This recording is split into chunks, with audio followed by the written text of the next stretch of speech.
Good evening, everybody, and welcome back to the Cymru Cactuars. I am joined here with the commentators of the Winter Cup, James Kiddy and Anthony Fish. How are you doing, guys? I'm dying. Kill me. Same. And all the way from Scotland, James Duff and Steve Dolman of the YYT. Hello, folks. How are you doing? And we also have Jono of Slice and Dice. How are you doing, John? No, I'm doing good, mate. I'm doing good. So, everybody managed to make it home all right from the Winter Cup? Just about. A little bit crushed in the leg department, but that's what 7 hours in a car will do to you. Yeah, and being like 8 foot tall or whatever. There is that, there's an element of, spideriness to me. Yeah, still better than flying. Really? Oh, I quite liked the flight to Glasgow when we went last year. It's probably the only bit I did like about the whole thing last year. Ooh. Not fair. The back seat was good. we don't talk about that Winter Cup. We're on this Winter Cup, 2023. Onwards and up. Right? Man, I missed it. Well, yeah.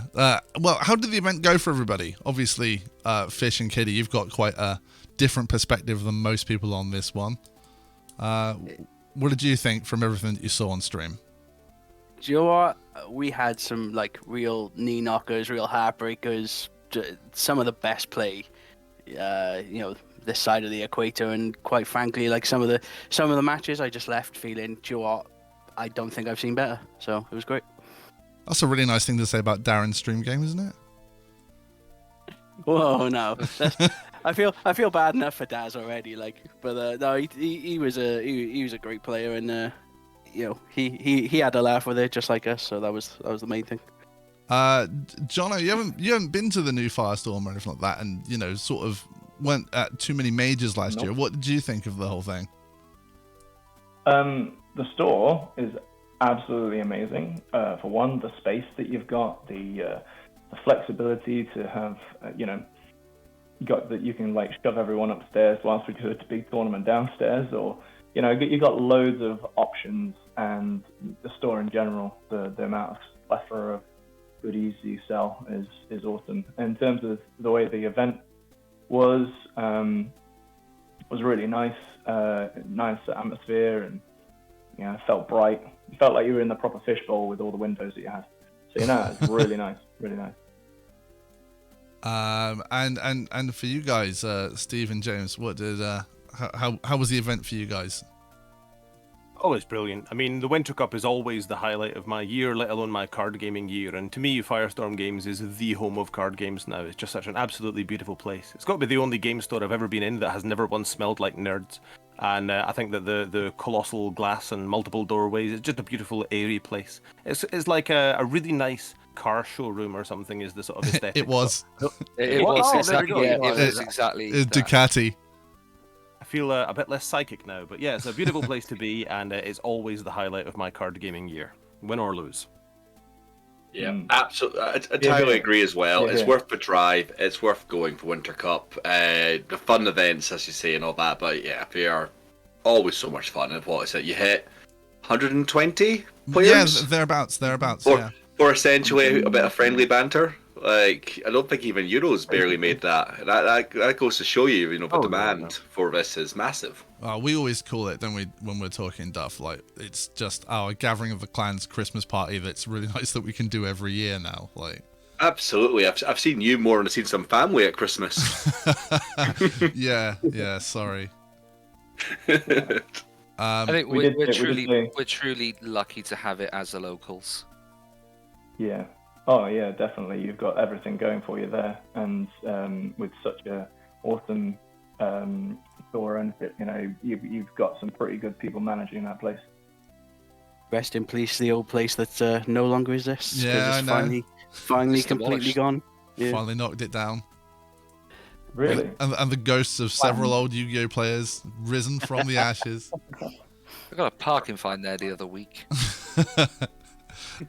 So what did you guys, personally for you in the event, what went well for you? Because obviously, Steve, you got a terrific second place, losing only out to the world champion himself, the two-time world champion, of course. And Duff, you managed to get top 8, was it? Yeah. The only two people that beat me that whole day, one of them's in this group, and the other one was a two times world champ. Well, I managed to beat you when you weren't playing that deck, so. Well, that's fair. Yeah, we don't count that.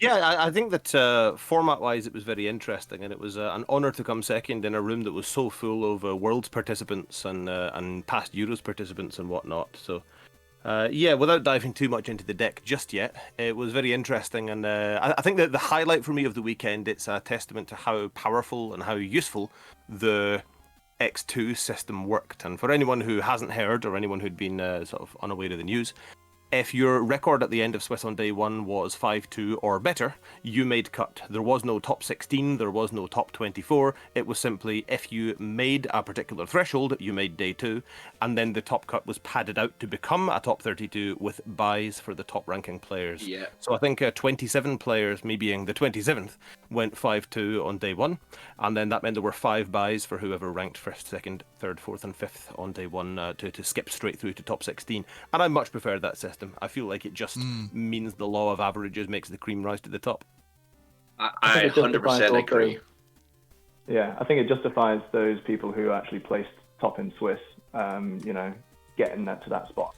I feel like it's like, oh, here's your ticket.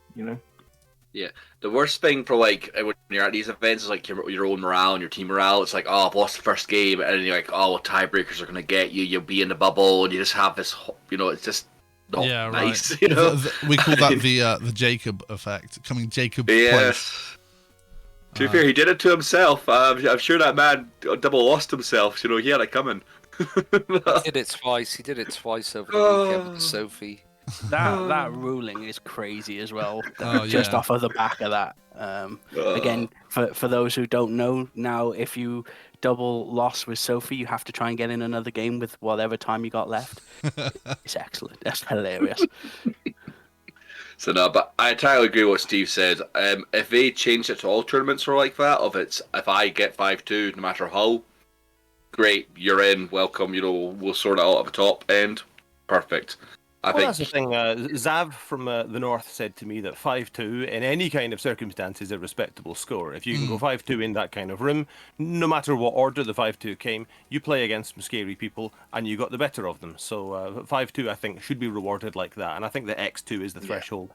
And someone was complaining to me saying, oh, we should have just rounded it out to top 32 and let the top 4 threes in. But you've got to draw the line somewhere, because otherwise we've got exactly the same problem as top 16. It's just even more people are even saltier. Yeah. You still need that little incentive for the top, because then otherwise you could potentially get into some murky shenanigans should they be. But by still having that little incentive, no, tiebreakers do matter. They will matter for a round one bye, which is huge, and people will want to play for that. Yeah, and I think as well, top 32 having prizing also kind of counteracted that as well. But like, you still did well. We recognise you did well. Here's some prizing that's exclusive to you. That's nice. Yes, you didn't make day 2, but here's something.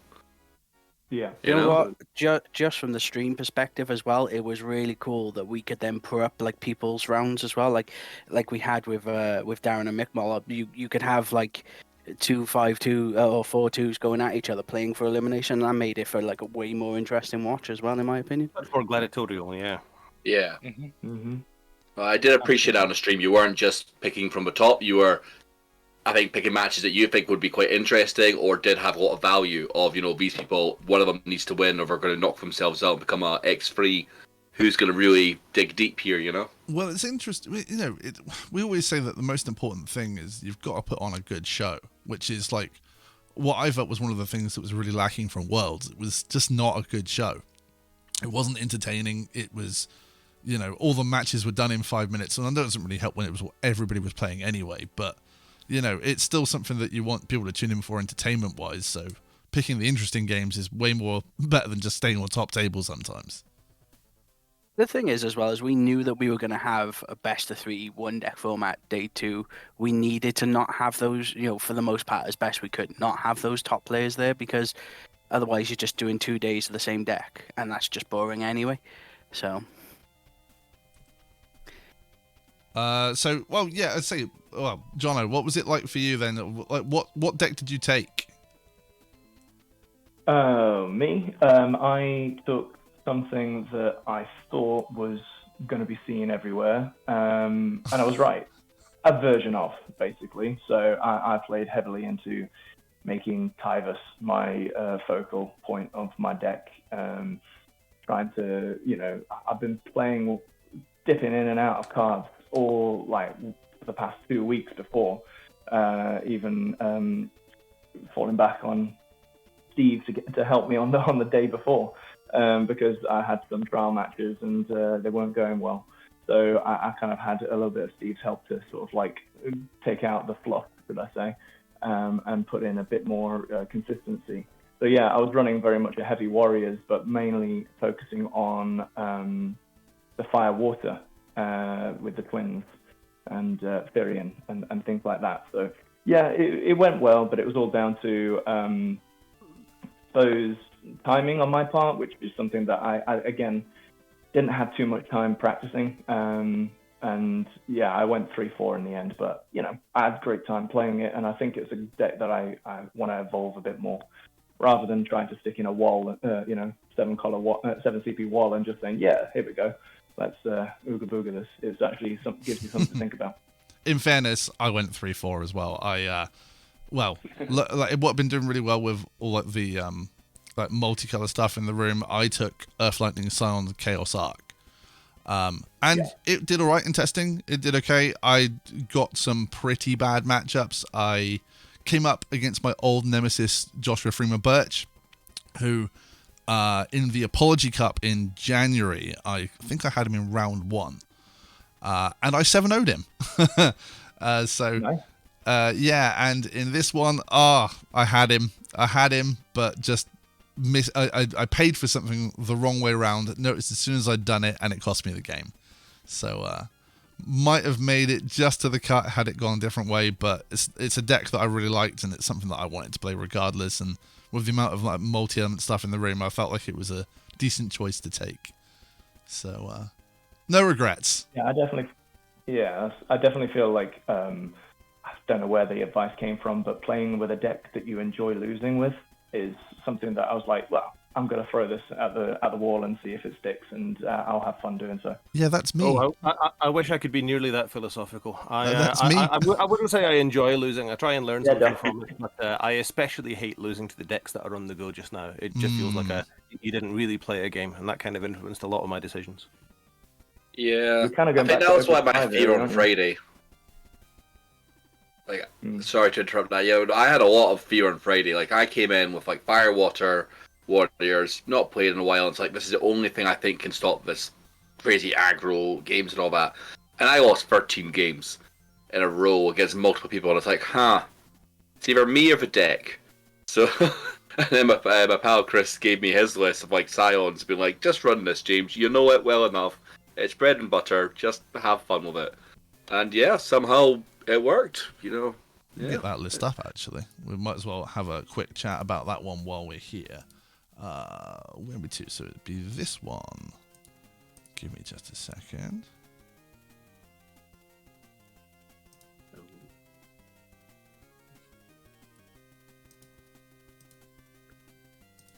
There we are. Hello. Right. Yay. Okay. So it's a cool list. It's Water Lightning is always it's been fairly unexplored, to be honest. It's not something we see too much of. Obviously, we had an with interesting JFB. chat with it. Yeah, JFB absolutely is like the OG archetype. Got him to Worlds. I think Evan played a list very similar to this actually at Worlds, but I think Hancock's just basically 7-0'd him at Worlds. It has some terrible matchups, but it also has just great matchups as well. I think I only changed 5 cards from like the old JFB list, maybe a bit more, maybe a bit less. But Irvin's got to be one of them because obviously it's brand new. But and that's Irving, it. Yeah, but boy's best boy. He's give him all the completely butterflies. replaced X-Death for me for now, because the way I see it is that it does pretty much the same thing, but instead he deals a point of damage as well. Yeah. 100%. And the only other change was Leviathan put in 6CP Leviathan for the Rug games and kind of the 7CP Wall games as well. To be honest, there's not many games where that hits damage 1 or damage 2 and you just remove both your forwards or you get a forward back and bounce something back. It's usually game warping. It's usually a GG moment, you know? I was quite surprised by Hooded Man in your list. That seemed to put, like, just in the stream games you had with you, put in a lot of work for you, it felt like. I rewatched that and I tried working out the math and I just realised how lucky I was. Every game of all 3 games I opened almost the same, of like Sarah, King of Burmecia, or Burmecia and Sarah, and had Hooded Man active turn 2. No one's beating you in value for that. No one, except for Steve and his infinite Amis. You know, of that. Yeah. You know, sometimes that's the game, but like when it works, it was stunning how quick. You know, you always hate, like, it's back like Opus 1 to 5 days of like playing 2 backups turn 1 always felt a bit, you know, off curve and everything else. But if you had the live Hooded Man, it's so much value. It just, yeah, you have to extend yourself. But yeah, luckily I don't think. My games 1 to 7 really interesting actually. I didn't go against a single mirror and I didn't go against a single repeat deck. They're all very different. I think you might have been the only one like that in the room, because like, the Water Lightning one that I came up with that was similar was like, believe it or not, an Ace and Cadets list. Oh wow, that's amazing. Okay, yeah.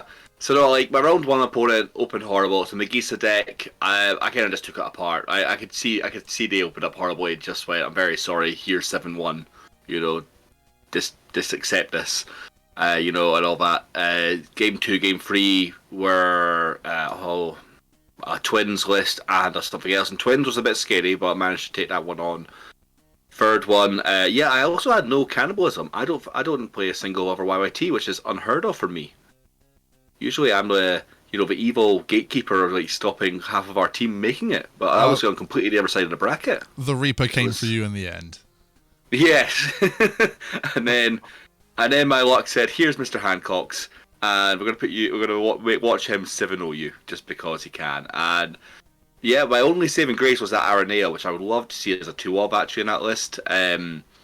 Against Wall, you know, we're running damage 5. He pushed me 2, and he hadn't clicked, but. Yeah, it was never going to win me the game, but I could have done a couple of points of damage to him. I could have made him bleed. That was about the best I could have done. But no, game. No, it's fine. I was just saying, going off the back of you saying that Aranea being a sneaky thing. I had a match against good old Tush, who was he said he hadn't played for a long time, and he brought the Lightning Water Flash Ice with FF8 deck, which was basically everything was damage 5 triggers, and because obviously there's a lot of aggro coming, like a resurgence. He sort of read the room, and like I did not see that coming at all. So it was like Water Alphano that got back Aranea onto field, that got back another one. Everything's got haste, and I was like, done. You know what I mean? Like everything that he played was perfect for a quick aggro game. Oh, absolutely. I think that's the 4CP Alphano we were running, which is I didn't flip a coin. I kind of felt I hate Water Tidus. I always lose to it, and that's why I play the 3CP Water Alphano. It's just a clean break, and the amount of times where people forgot its other line of text of like it's Alice is the water. Anytime a water forward's played, you do something. Yeah. And I'm so many turns I just went, here's lightning, here's Alphano, that's double dull, Grahatea, Listoa, give Alphano haste, here's 2 points of damage. It just, some turns I went from people to like 4 to 7 or 3 to 7 damage, and you just never saw it coming. So I know your EXs aren't good enough. Shall we move on to Steve, Mr. Dolman, and your deck, which got an incredibly respectable second place? Yeah, for sure. It wasn't all sunshine and rainbows. I ended up losing the first 2 rounds. The first round was against probably the worst conceivable matchup, and that was a really greedy control deck playing 3 Exion and loads of ways to recur it and ways to protect Man in Black. And I really, really fought hard, and I think I played the game just about perfectly, but I still lost 7-0, and I'm pretty sure if I did that match 100 times over again, it would still be a 7-0 loss. Yeah. Deck Tech Talk-wise, looking at the World's results, and I think that the Winter Cups are usually a reasonable number of people are paying attention to the World's results and either net decking something, or they are convinced that they've found the solution, and rarely that is the case. I think that the Opus 21 format is possibly the worst there has been in the game since Doga and Chocobos were a thing, in that it's basically only aggro decks. And when there's more than one really good aggro deck, it becomes very difficult to prepare for all of them, very difficult to beat all of them all at once, and that really shrinks the pool of viable decks, in my opinion. So, I thought I would take it upon myself to build an aggro deck that beat the other aggro decks. And I'm pretty convinced that this deck has got close to a 100% win rate against Mono Ice. And I would say 90% against Megissa, maybe 80%, maybe a little bit more than that against FF13. I hadn't tested a lot against Gigawall because there's a sort of value engine version that's playing less colors and a little bit less focused on Gilgamesh FFBE, and a version that's playing like tons of rainbow, tons of dual element cards. So it was really difficult to try and cover everything. In one word, Porom. Porom is the single most improved card between sets, and it wasn't exactly bad before, but that Porom is incredible. So I started off with a Megissa list, and I've got some stuff that will be going up on the YYT channel around my findings somewhat soon. But Megissa with Porom was kind of my aggro deck that beats all the other aggro decks. And then the more I played with the deck, the more I thought Megissa was only okay. And just about anything that Megissa could do, Tyvas could also do, but it did while playing around Kuchulain better, did playing around instant speed removal better. It basically has got a more guaranteed return on investment, the Tyvas, I felt, and there's never really a good time to blank it, because even if your opponent goes to Kuchulain the Tyvas in the stack of the search, maybe you've got another warrior in hand and you just kind of play through it anyway. So I found that the deck had got a much higher skill cap and a higher resilience than Megissa, and I could save, I don't know, 15 slots in the deck, maybe more than that, by taking out the Megissa cards and putting in a few more bits of interaction instead. So that was the kind of derivation of this deck. Journey through Swiss, lost round 1 to this horrible Ixion deck, lost round 2 to Shifty, one of the Cactuars. I believe it was Cloutman, actually, which is... was it Shifty? No, it was Shifty, was it? It was definitely Shifty. It was definitely okay. I know him too well for that. I think Cloutman's maybe telling you tales after 20 points or something. But after that, I was pretty convinced. It's a really good deck, and it had been great in testing, and it had been absolutely hammering a lot of folks in the YYT. But I thought it could just be the wrong deck for the wrong room, and now I'm on the weird tables at the bottom of the room where you don't really know what's going to happen. But from then onwards, I basically played against the kind of decks I wanted to all day long. It was like aggro. So round 3, Turks, Ice Lightning Turks stuff, and Porom's Obscene there. Round 4 was against the turn 2 kill FF14 deck that tries to resolve a Xenos and then a bunch of other FF14 characters and give them double strike. Porom is pretty obscene there. Round 5 FF13, you guessed it, Porom is obscene there. Round 6, it was pretty much a mirror against JFB, and we also both opened the absolute nuts, but I also won the dice roll. So I got to do turn 1 Sarah, turn 2 Edgar Zidane. He discarded 2 cards to Amaterasu the Zidane because he acknowledged how absolutely devastating it was going to be on his pretty good hand. But discarding 3 was kind of too much to come back from, supplemented by my better EXs. There's a lot of cards in the deck, in both our decks, that are 5k or below, so me having Brunhilde and him not made a pretty big difference in the end. It's a really live EX burst. Imagine if 7-cost Odin drew a card, it's that kind of good. And then the finals, it was another one of Cactuars locals, or final round of Swiss, I should say, against Dale, who was on 4-color. And generally, it's a pretty easy matchup. I kind of just lost the round 2 against Shifty's 4-color because I drew sort of badly, and I had to be aggressive with not a particularly good hand, and I ran straight into 5 EXs, and by the time I sort of semi-recovered from that, he was in 4-color wall range. And that matchup should be quite easy if you absolutely yeet down a Tyvas into Mog to prevent their searchers setting up colors. And also, if you've got the Edgar into Zidane at any point, really, any point of the curve, even turn 1, it also does a tremendous amount against 4 colors, resilience and setup and stuff like that. But I never saw either of those in round 2. I saw both of them in round 7, and 4 color just kind of crumples compared to with that kind of pressure. So finished in the 27th seed. I can't really ask for much more than that, going loss, win. So my opponent's win rate wasn't all that great, but Lord bless the 5-2 makes cut rule, And I just kind of survived my way through to the finals after that. I don't know if you want to hear about the Top Cut journey as well, but that's the very quick tour through the DTT and Swiss tournament experience. All right. Yeah. Interesting what you're saying about Magissa and like the things that Tivers has on top of it. I think for me personally, the edge that Tivers has is that it doesn't cost you your own removal, which is just it's something I've never loved about Magissa in the first place. I do think the Magissa is pretty interesting that it gives extra text to your removal. You can play it as removal, or certainly in the case of a lot of the summons, you can play it as a forward with back attack from your deck. And so I do acknowledge there's a really high skill cap, and I think it's probably the most interesting of the pure aggro decks just now. But it's just the sheer number of slots. You can't just say, here's 3 Magissa in a deck, and there's a couple of 3 costs there. It really mandates you play a bunch of strange stuff. The Bash at more than 1 copy, the Meath to search the Magissa, the Bernie backups and stuff like that. And I think there was something like 18 slots changed between the Magissa deck and this deck. And 18 is a very big number. 18 is 18 more EX bursts if you're so inclined. 18 is the twins that were so absolutely pivotal over the course of this tournament experience. So as much as I do quite like Magissa, I like this more. Yeah. I'm sure I talked to someone in a pub about this, and I might have had 1 or 2 sherries at that point. But to me, Tavas is almost like the new 6CP Tenzin. It's everything Fire almost wanted of it. It gives it a bit more of an archetype again. It gives this new idea. You can pull in such great aspects of decks, and it doesn't take over the whole deck. It's not been just a warrior list. It's a bit of warriors with something else, and I'm so glad to see it made that division of it doesn't have to be Gisa with a tiny package of warriors. It can actually be twins, which were such the right call. It was so funny. We were trying to get like legacy twins, and no one was getting rid of them on that weekend. Everyone realized the value of them. I'm sucking them up like a Hoover right now. I'm on my 6th full art Porum. Oh, stop! I was with you all the way there, Duff, up until the point where you lied about having only 1 or 2 cherries. No one believes that. No.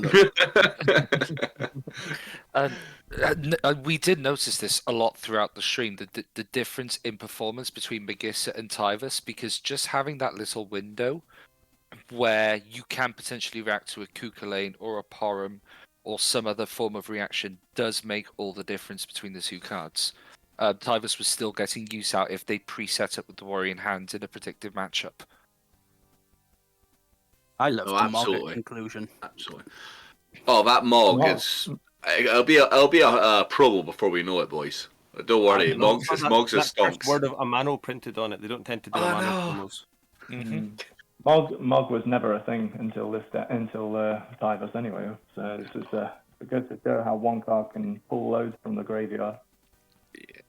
It's just a perfect combination of the meta as well, and the Worlds gave us such an insight into the amount of just continuously generating advantage forwards. Rudgers, Rufus, Tivus, etc.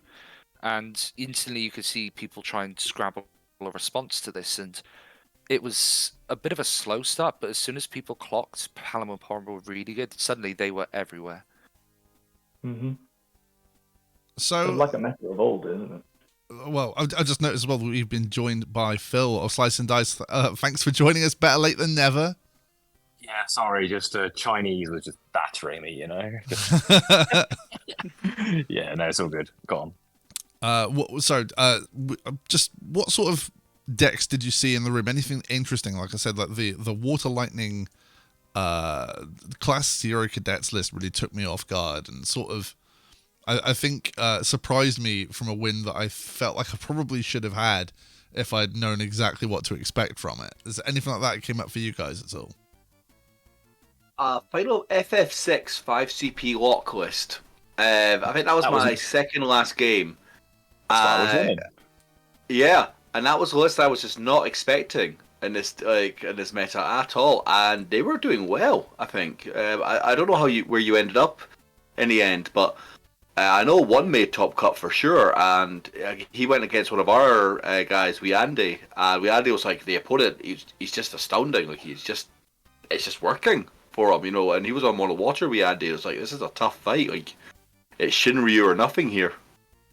Yeah, if 5CP lock starts resolving, it's just ridiculous amounts of value. I didn't place particularly well, but if you're talking about someone who made it that far, the way I was describing Cat 6 was that the deck is so mid and so fair that it's not like, it's not like Giga Wall where it just abuses a mechanic and can just fart stuff out. It's such a fair deck that you have to play it pitch perfect to do well with it. So for somebody to get that far with it, they've got to have a good pilot on it. But with 5 CP roll resolving even twice, it's free. And generally, if you're putting a 5 CP roll, that's going to get at least 4 resolutions of that stack effect. J.R. Hartley is a chap. Oh no, you got the brackets up there against Wee Andy. Wee Andy got the bye like me, and it was Mono Water versus FF6, and I played J.R. Hartley earlier. Isn't that quite a new player? Is that the Werther's original guy? No, he was on an early advert for Yellow Pages. Oh, that's what it was. Yeah. I'll be interested to see this list. He won't be running out, that's for sure. Hartley. I would love to have seen that on stream, because the one good thing of having a buy is I went to like your podium in the middle of your store and just watched all the games from above with a wee sherry, and it was great. I was just watching the X's happen. I was watching people like doing stacks and stuff. It was wonderful. You're just tuned into the stream, mate. So joined you in the stream booth. It's all good. That list of Cat 6, was it Big Lock, the one you faced in top? Yeah. Big Lock. It must have done, because it's not. It works really well in this meta. The thing I found playing both locks in deck is that little lock just gets killed on the stack by an AMAT or anything because it's too small. Big lock survives, and it only takes the auto, so you just cast something else afterwards. It's easy to play around AMAT, or and Kukulane is not nice, but it must have been Big Lock. Well, because the list that made top 8, there's a list that definitely made top 8, but it wasn't Big Lock, it was Crystals. Crazy. Yeah. Okay.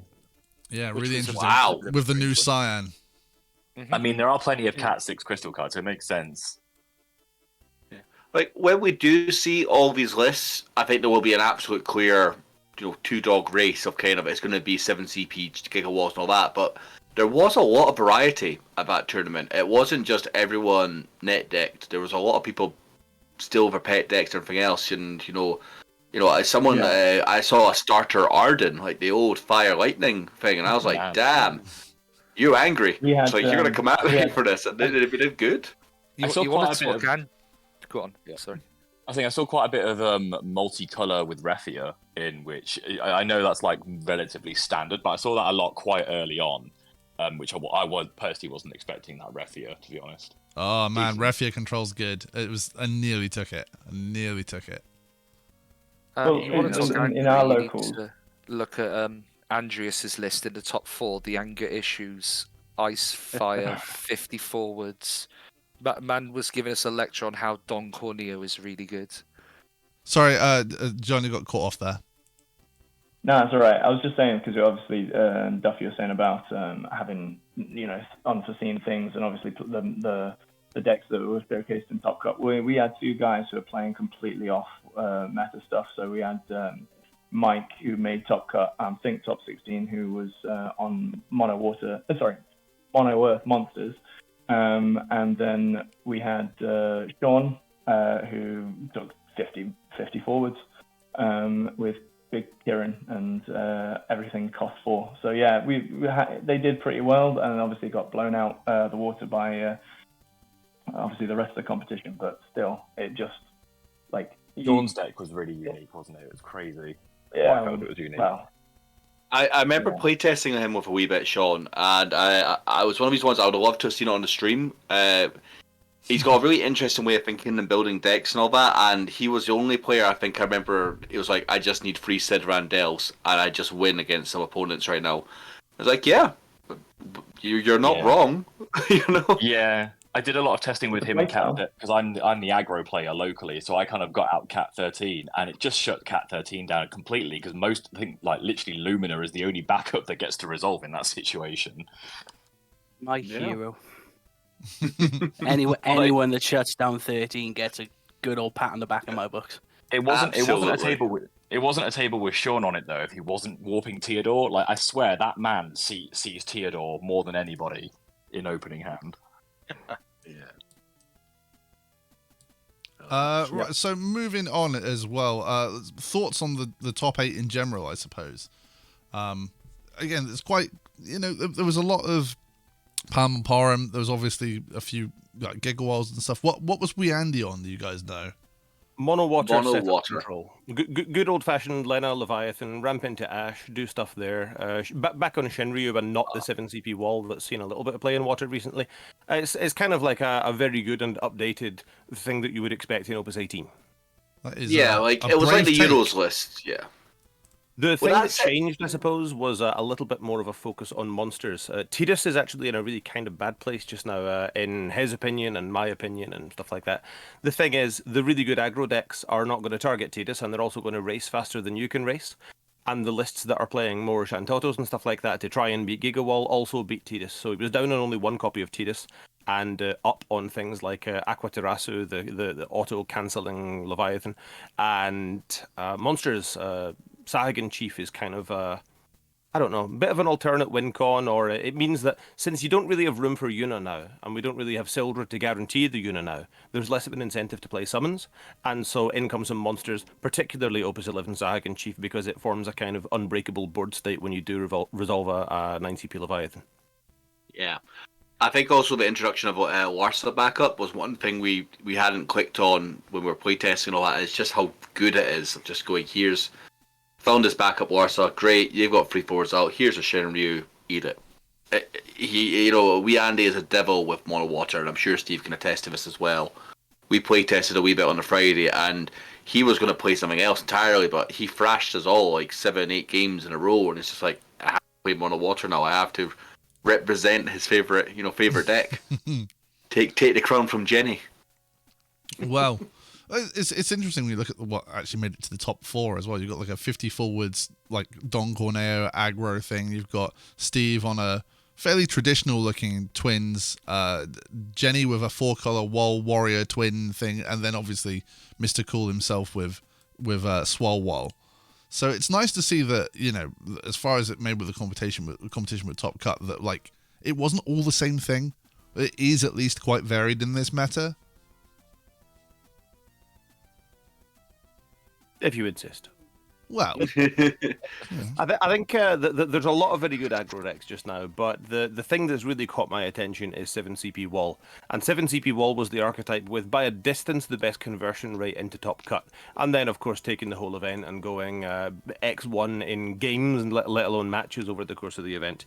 The problem with 7-cost Wall is there isn't really one elegant and easy answer to it. If your plan was playing 3 Shantoto, then you quite probably lose to backup on turn 1, Wall on turn 2, hitting 2 more backups that like draw a card or search stuff or gain crystals, and then subsequently losing to Gilgamesh. And if your plan is to out-ramp it, then you definitely lose to Gilgamesh getting dull freezes on your backups. And if you're trying to out-aggro it, its aggro cards have more text, and there is probably a solution to any deck in any given pile of 5 cards.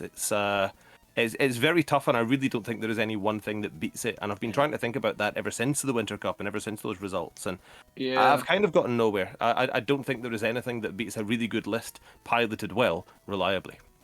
Yeah, we had the same chat in the car, being like, just what could we have done better, kind of thing, and all that. Bar them, cursing them, and with bad luck, so we like with their whole entire 7CP wall, and none of the answers we could think of were clean. It was 1-2 combo wombos. It was, as Steve said, bad board wipes. It's really interesting. I think the article from one of the was recently put up from one of the Japanese players about Worlds and everything else, and it wasn't like they were kind of struggling as well. It kind of read like maybe I read it a bit wrong, but it basically said play a lot of EXs. Or play a lot of Braska turn 1 and pray kind of thing. Like you have 5 summons and hams just to start, shooting anything that moves. I get it. It's fine, but it's interesting. It's an interesting time to be in the game, I think. And I think this top 4 will show it a lot. So yeah, Gigawall very made it like a... I feel like...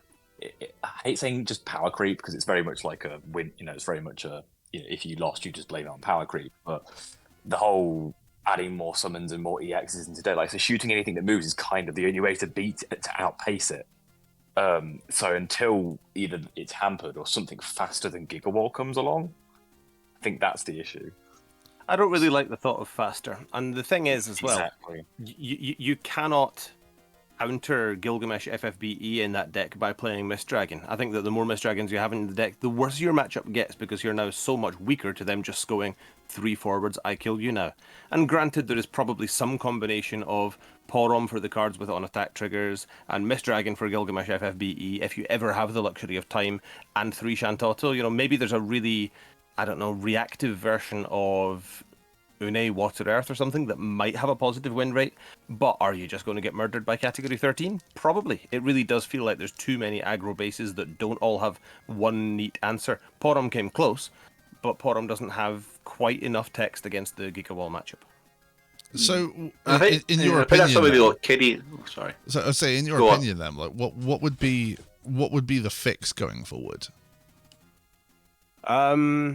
Design better cards. I don't know. I think that Gigawall, in a non-rotating card game, cards are always going to converge downwards in cost. And right now, there's a lot of cards that cost 2 and 3 that, had they been printed in Opus 1, would have cost 5 or stuff like that. You know, it's just the way that they have to have some element of power creep in a non-rotating game to incentivize you to actually buy the new sets. Otherwise, your Opus 1 deck is going to be perfectly good forever, and that simply cannot be allowed to be the case. Stagnation is not healthy design either.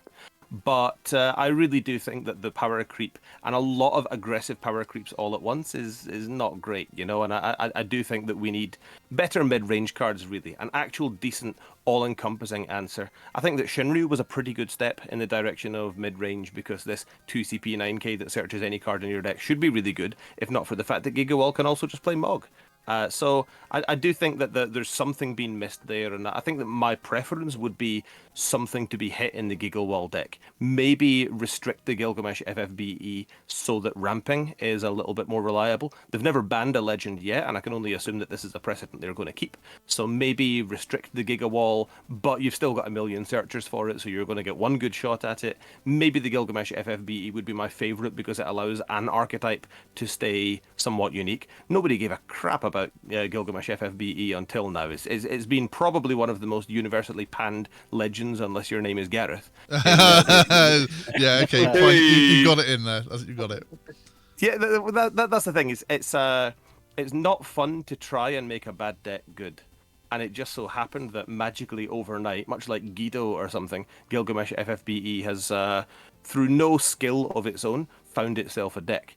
And I don't think there would be many people who really miss it if it gets restricted to 1, and it would certainly add a number of percentage points for slower decks in the face of Gigawall.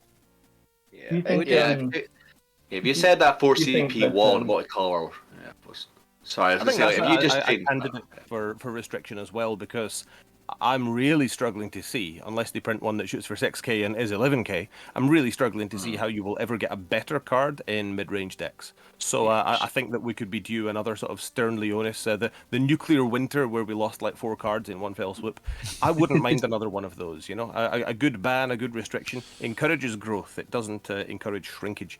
And I would just like to play quirky cards again and feel like I'm not going to get my ass handed to me on a platter when I go to local. That's really something that I've like, not just so much just like the banning of cards and that sort of thing. The thing that I think they need to start getting really a lot better at is community support and community feedback, because like they always seem to be quite, I don't know, ashamed when they have to ban a card. The rhetoric is always quite, oh, we're sorry we had to do this. It was like, well, did you test it?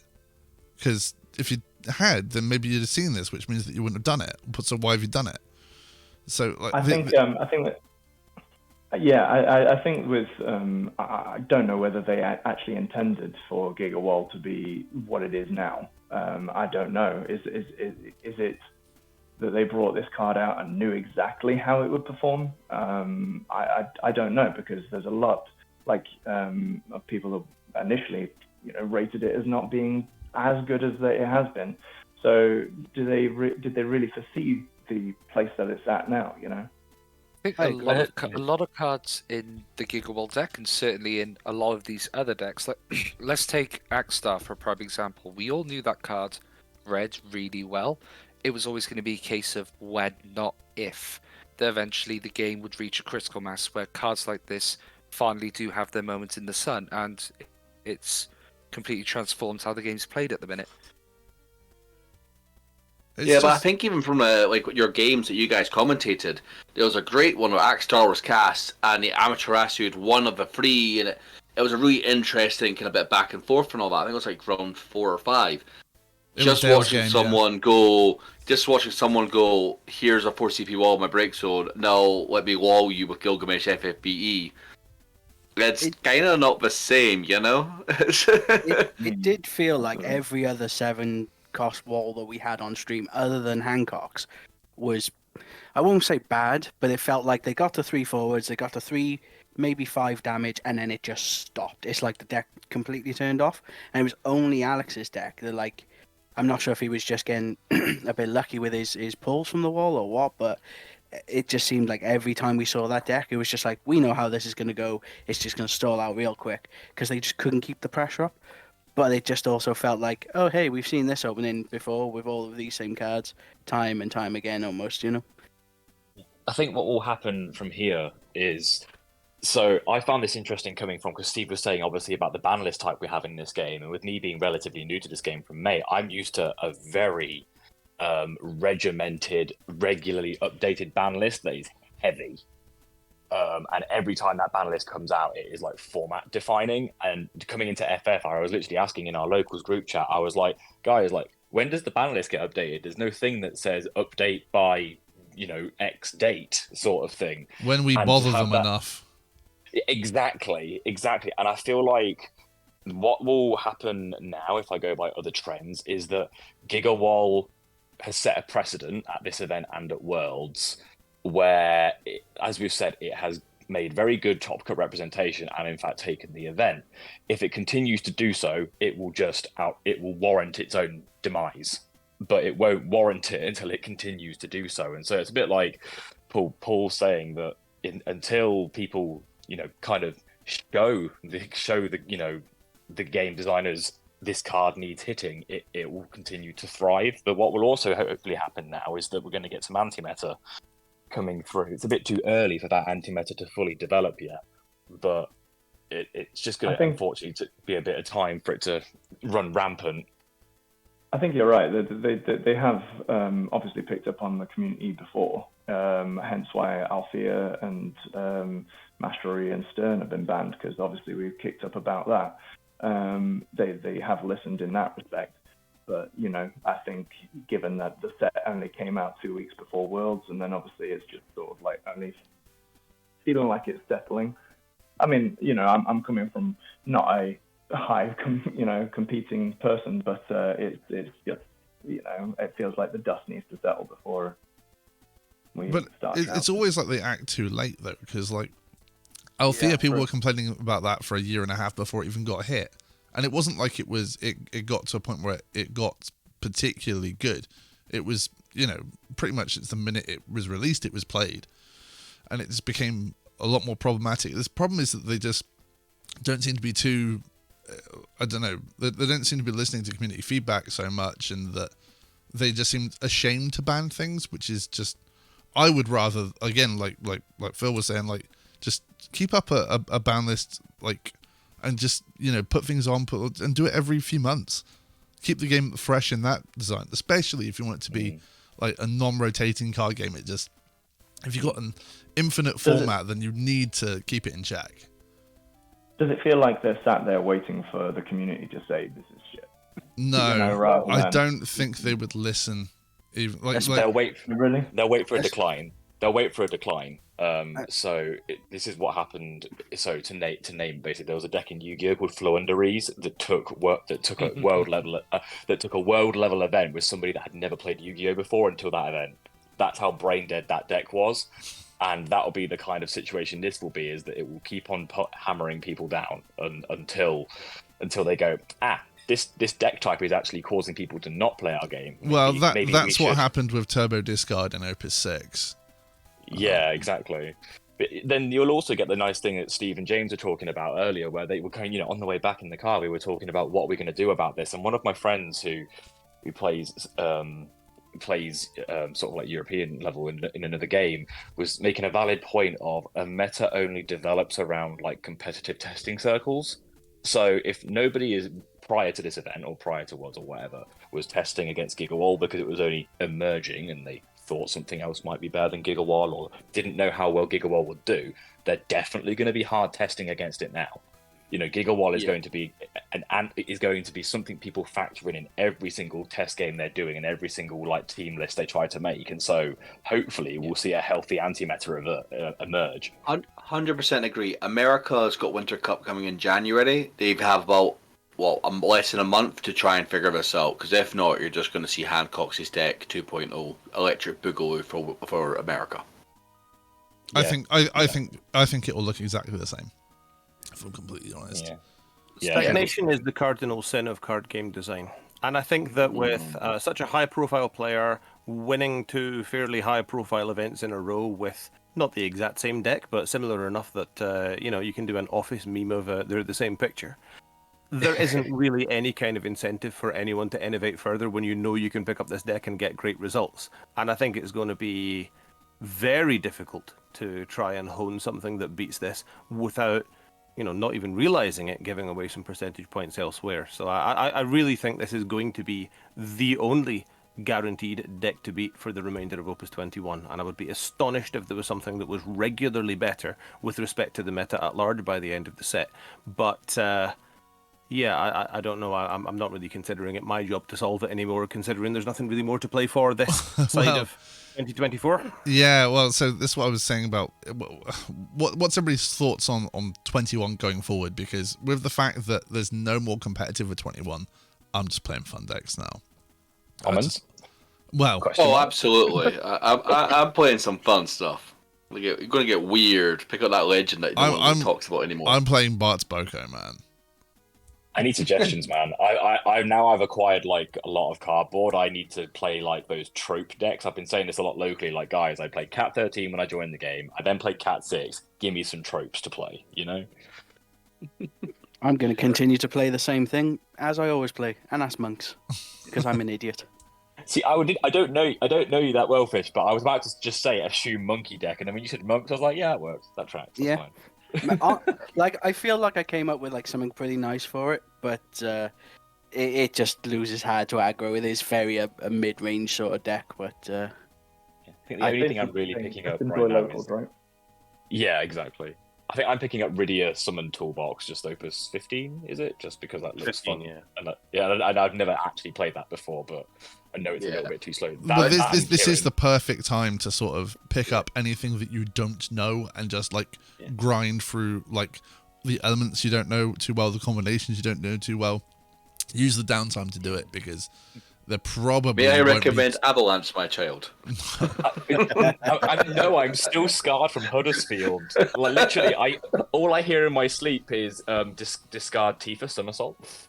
Yeah. For people that don't know, I played against James at Huddersfield, and he continued to resolve red Tifa continuously and broke every Cat 13 card I played. What a hero. It had to be done. It had to be done, okay? 13 was getting past me on my watch.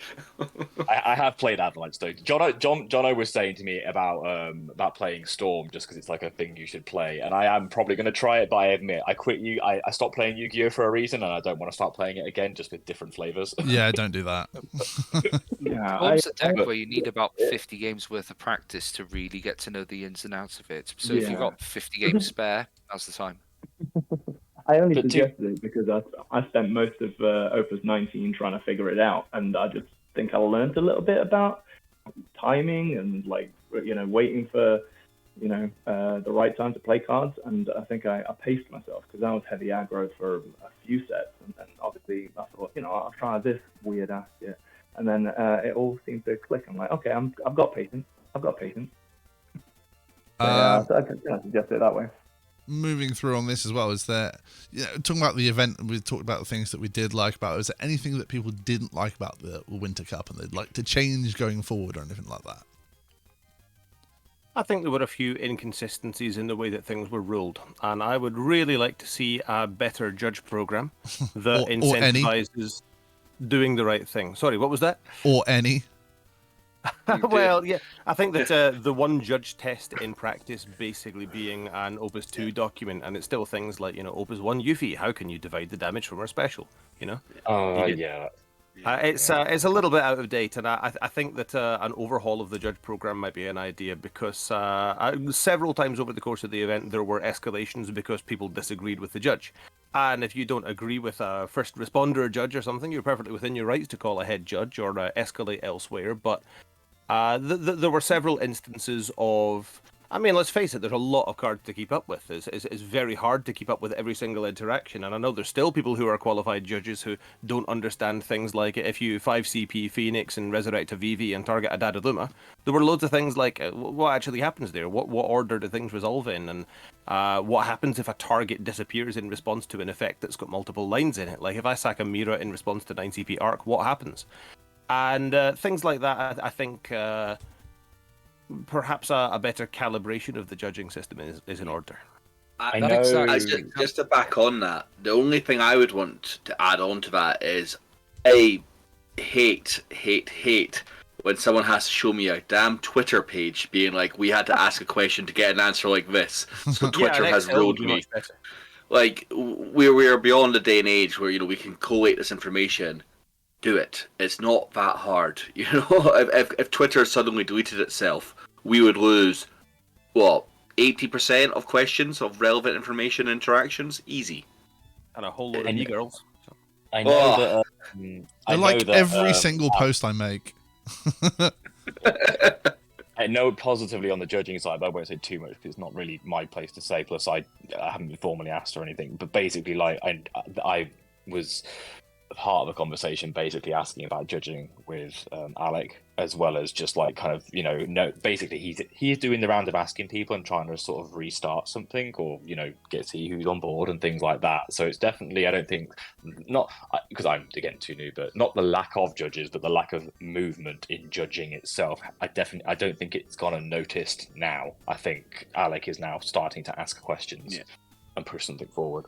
Yeah, you can't just be good at doing admin or getting the slip right. You need to feel confident enough to judge something and read up the homework and done your things and all that. My one time doing with judging at the Euro the Crystal Cup in Holland, I spent weeks. I was talking to other judges, and all that people I trusted in the community. It's like, how does this work? And I was getting quite worked up because I didn't want to be the person who kind of got, you gave me a bad ruling and everything else, and I know I still made mistakes that day, but I had a very good head judge and everything else. Not saying that Winter Cup didn't have this in place, but I think, as I kind of said, it's stretched itself out too thin. It's run its course. It's had its, it needs a revamp. Yeah, really I will say from the only, because knowing maybe judges are listening or whatever, it doesn't matter. The only thing I noticed is they were just thinly stretched in terms of manpower. They needed a third person on the floor, and I think not Kageyama, the other staff member, did end up taking a handful of judge calls. He actually took a judge call. Someone took a judge call at my table. And that's just credit that they managed to handle it for the event, but they needed more people on the floor. But judges do get a tough rep. I know that from having been a national level judge in another card game. So I just hope that if the judging program that it was or isn't or whatever, or if more judges come in, that they get the support they need and that players are as understanding as can be. I guess we called in a question during the Commons event. And instead of a judge turning around, the group next to us had Kageyama in it, so he answered the question. I said, "I'm not. I don't. Well, that's just cheating. I want a second. I want a second opinion." Yeah, can you imagine escalating that? Kageyama-san said the sentence should just stop there. Well, I don't believe you. You're biased. You just want your team to win. No. They were the team next to us. So I called for a judge in the game we were having, and he was sat on the next table. What if he's gaming his tiebreakers? Yeah, I was going to say, you might be a threat. He was just knocking you down. Let me just compare my document, goes over to the laptop, looks at the tiebreakers and goes, yeah, no. Quickly type on Twitter, this does not work, soz. Let me see what I said. Shows you the tweet and you're like, wait a minute, that was just posted. So just to round things off then, we'll talk about the common side event, which is obviously the baby of Slice and Dice. What did you guys think of the response to it all, shall we say? Absolutely, I was absolutely thrilled, and I can't necessarily, me, Phil, Sam can't take all the credit because I think we've had a lot of excitement from Steve as well, who was obviously very interested and came all the way from Glasgow via Warrington to come to Nottingham for our Commons Cup a month and a half ago or so. And the fact that it was represented at this event just kind of lit a fire in me. I was like, yeah, this is what we came for, really. Just to kind of like see what everyone else thought about it, really, because I think once you start taking out rare cards in Pauper, things start to change.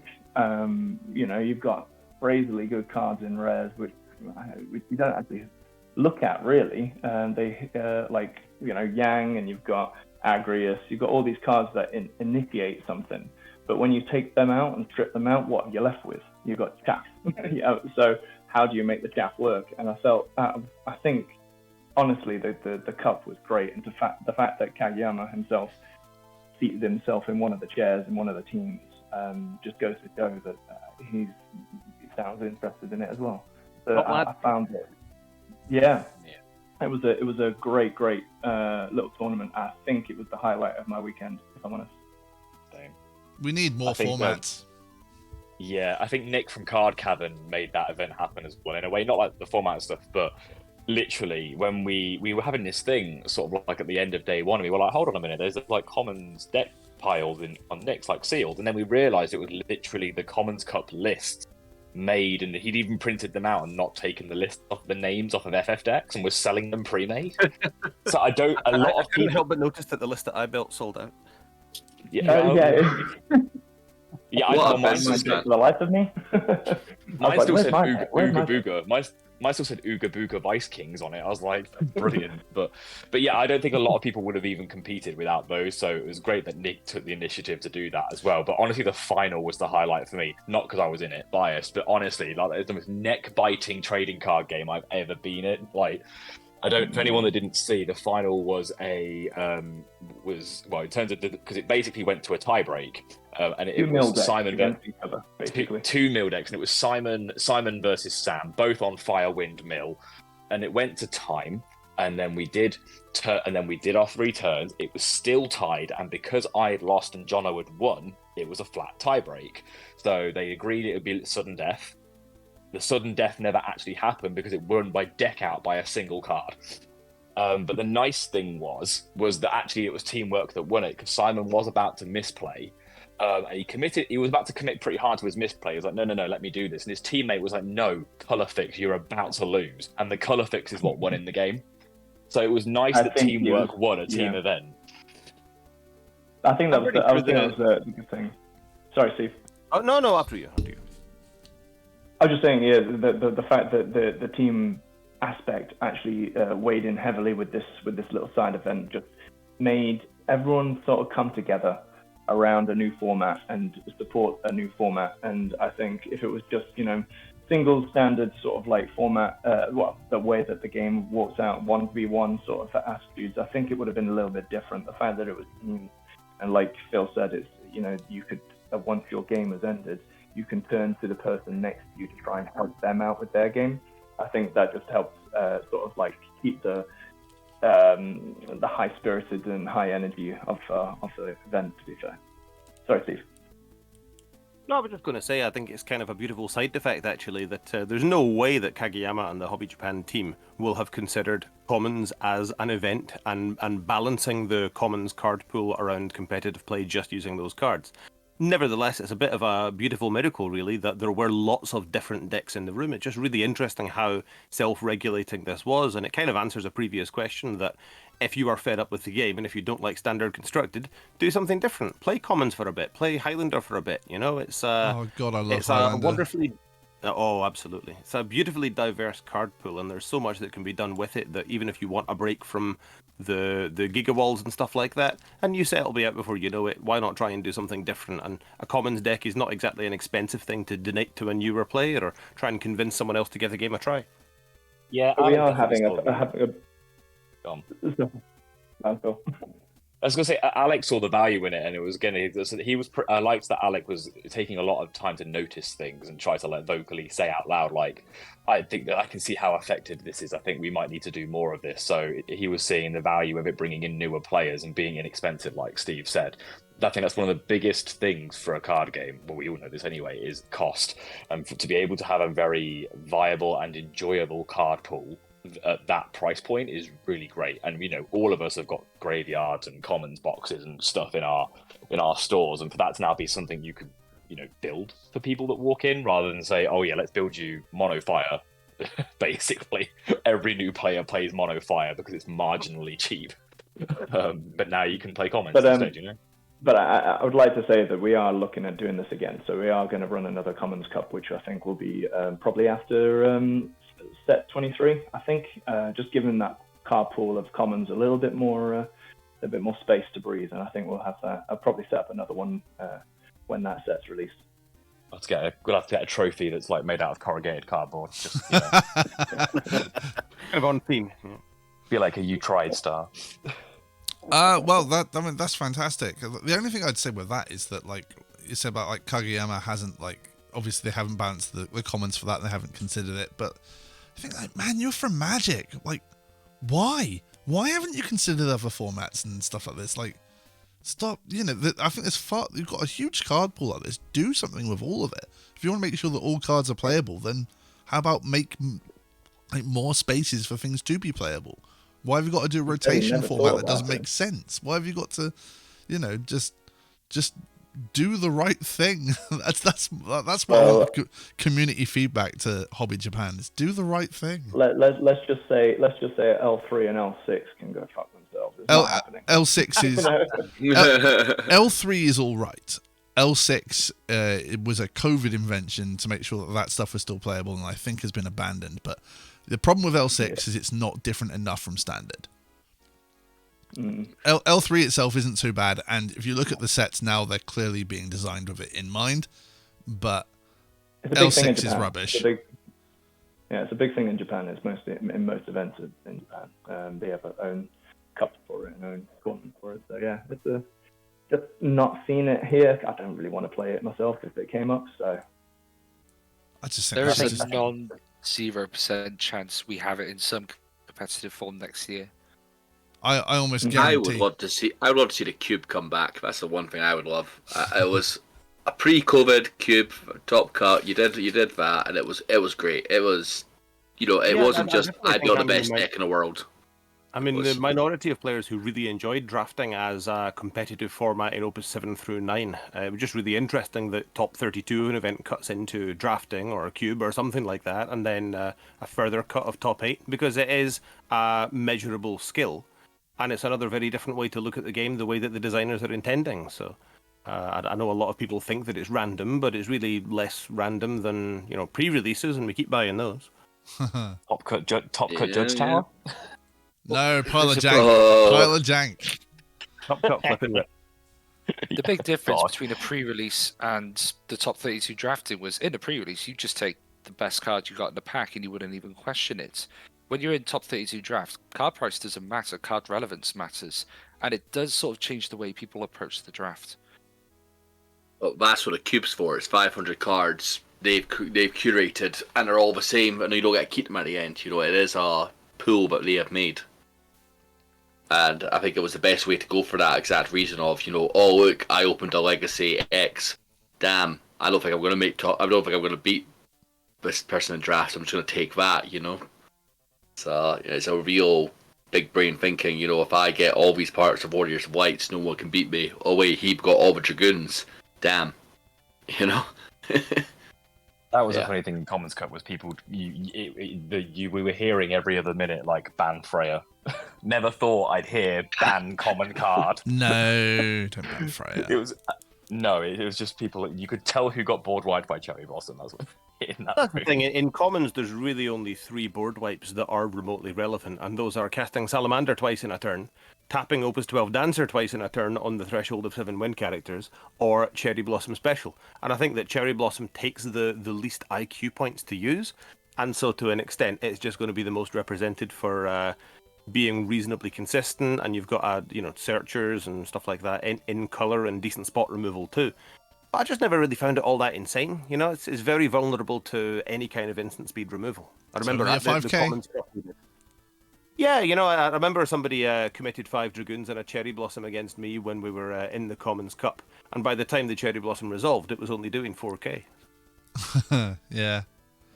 Well, I think we'll probably end it here. It's been the Winter Cup was excellent. I loved every second of it, and it was a genuine pleasure to see you all and to hang out and have some drinks and have some games. It was just I always really, really, really look forward to the Winter Cup. And see if they manage to bring a lot more in for the Opus 22 season. Obviously, we've got new rules coming with the experts, which we don't know what it does yet because they still haven't told us for some reason. The limit burst, yeah.